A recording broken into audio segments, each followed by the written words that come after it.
Alright, so we're going to be talking about the organization and their secrets. Well, alleged secrets. We don't know much about these guys yet, but I think I have a pretty good understanding of what could be going on here.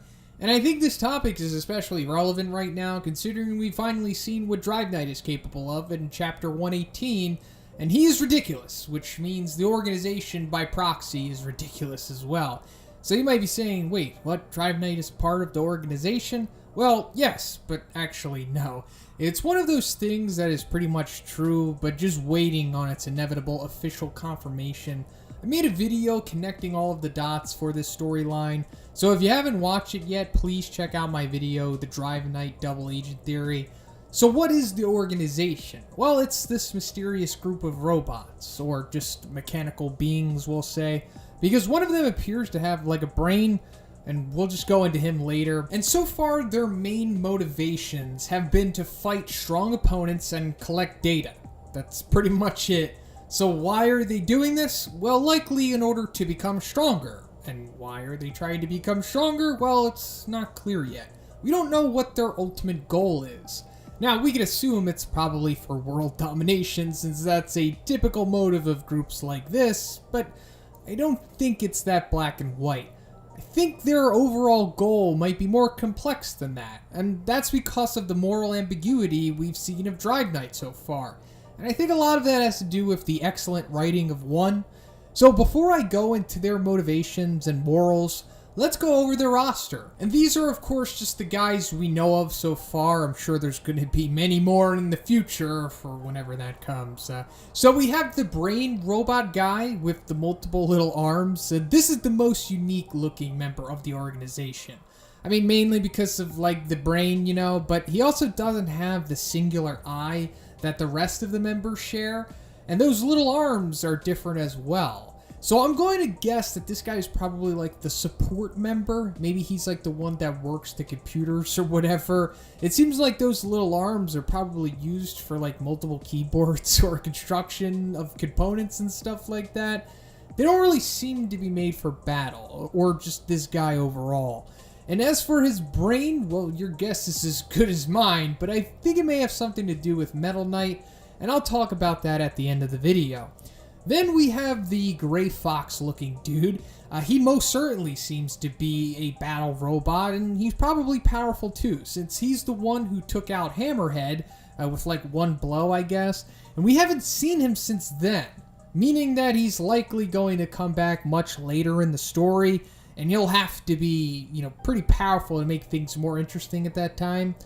There's also G4, you know, the big robot guy that we saw at the beginning of Season 2 who confronted King and eventually fought Genos.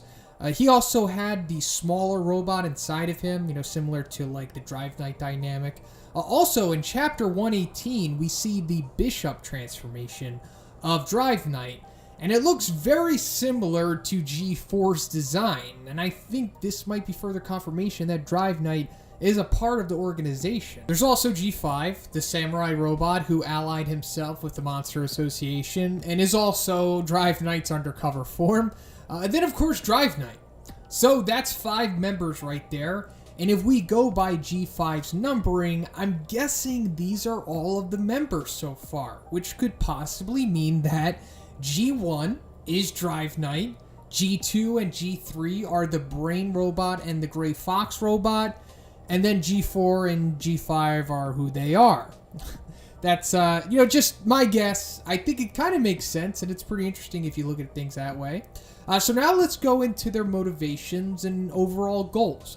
So contrary to popular belief, I don't think the organization has been shown to be evil or has definitive sinister goals. I mean, it's pretty easy to play devil's advocate with G5's actions. Like, when we first see him in the Monster Association, he convinces Gero Gero to not kill Nariki's private squad. Now, this could be taken 2 ways. Either he just wanted further data to be collected from their suits, since they are the same power suits the organization originally gave to the Paradisers, or he was legitimately saving their lives, because, you know, he's not evil, or maybe it was a bit of both. He also breaks up a confrontation between Great Food Tub and Royal Ripper, saving Terrio in the process. Now, did he do this in order to get through, or was he actually saving Terrio and breaking up a fight in the process? Like I said, it's easy to play devil's advocate with his actions. We also have to look at his attitude when confronting Child Emperor and Atomic Samurai in his G5 form. He certainly implies that he's going to kill them, but I feel this is more so him keeping his cover, as he clearly doesn't want the heroes to know that he is undercover as G5. But him also fighting the heroes in the first place is to collect data. So you could say that G5 could have killed the heroes if he had the chance, or he would have let them go. And I personally feel that he wasn't intending to take them out. I honestly think he let Child Emperor escape after their little scuffle. I mean, I highly doubt the underdog Cerberus was giving him that hard of a time. It's also very possible that the two original organization robots, the Brain Robot and the Gray Fox guy, allowed Hammerhead to live after they confronted him. Ambiguous, of course, and you can take that for what you want. Also, when G4 confronts King, he says, "I will wait 10 minutes. Then each minute you are late, I will kill 10 people." Now, this could mean that he would legitimately take out 10 people, or maybe it was just an intimidation tactic in order to assure that King would return. I mean, Genos intervenes, and we don't get to see what would have happened eventually, but I think this adds to the ambiguity of their morals, and more so, like I said, to the great writing of one. And then we have Drive Knight saving the support team and Waganma from Neon. This could also be looked at two ways. Either Drive Knight's only purpose here was simply to collect data from Neon, as well as testing his hardware possibly, or he was legitimately trying to save them, meaning that Drive Knight is genuinely altruistic in his actions. So what is their goal? As I said, it's unclear, but I think it has something to do with Metal Knight. It seems like Drive Knight's main goal of infiltrating the Monster Association was to recover Metal Knight's drone. I mean, we saw him as G5 recover the broken head, and then later on he reconstructed nearly all of the wrecked pieces of the robot in his little makeshift workshop inside of the Monster Association. We also can't forget the famous line that Drive Knight told Genos, which was, "Metal Knight is your enemy." And Genos didn't really seem to have a hard time contemplating that, considering that Genos did have history with Metal Knight before that. He saw the weird way that he handled the whole meteor situation, so that was like the first seed of doubt originally about Metal Knight with the audience, as well as just Genos as well. So this means that Drive Knight knows something about Metal Knight that everyone else doesn't.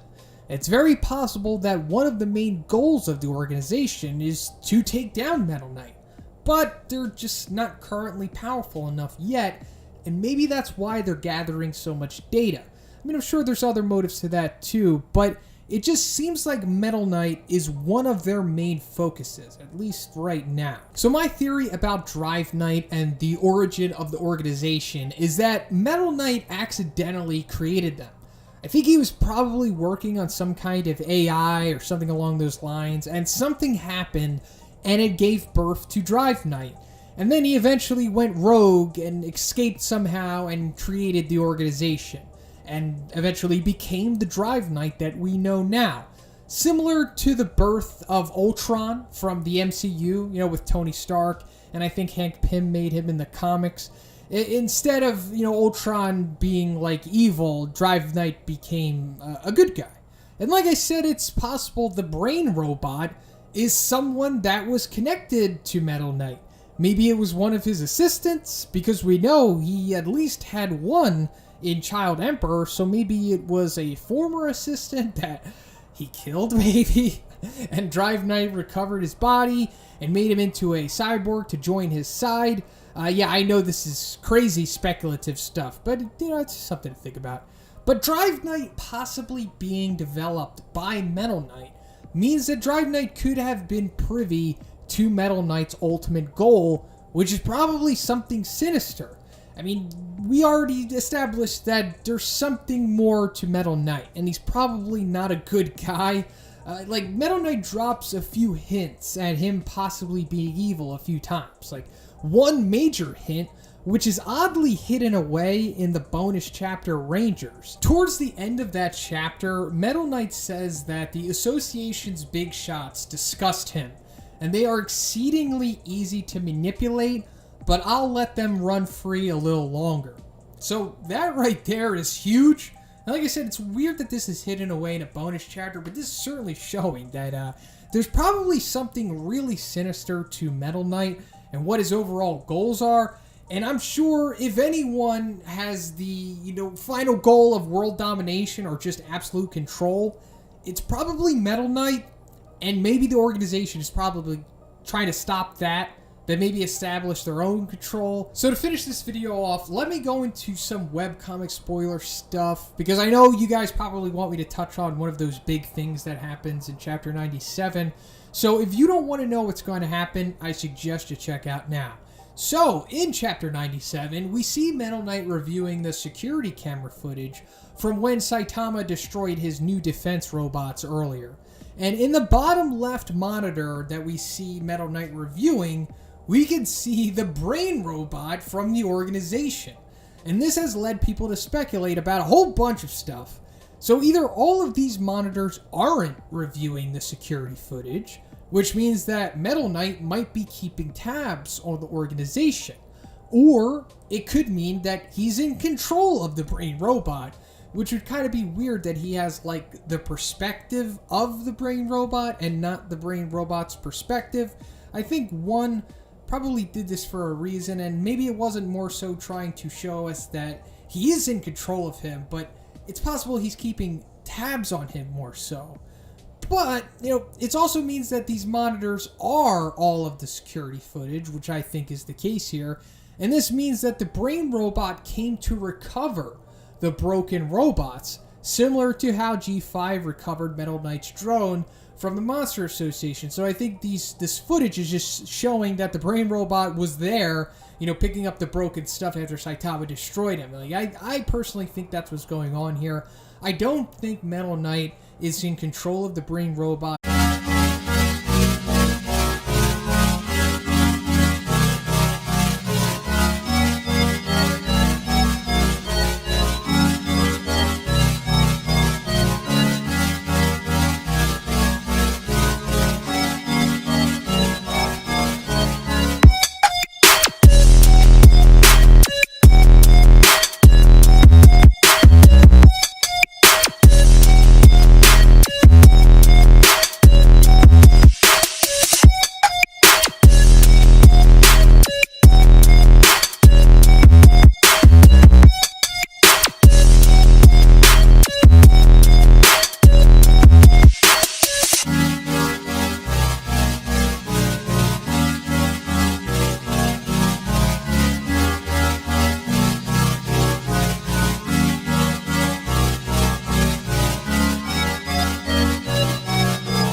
or just in control of the organization at all.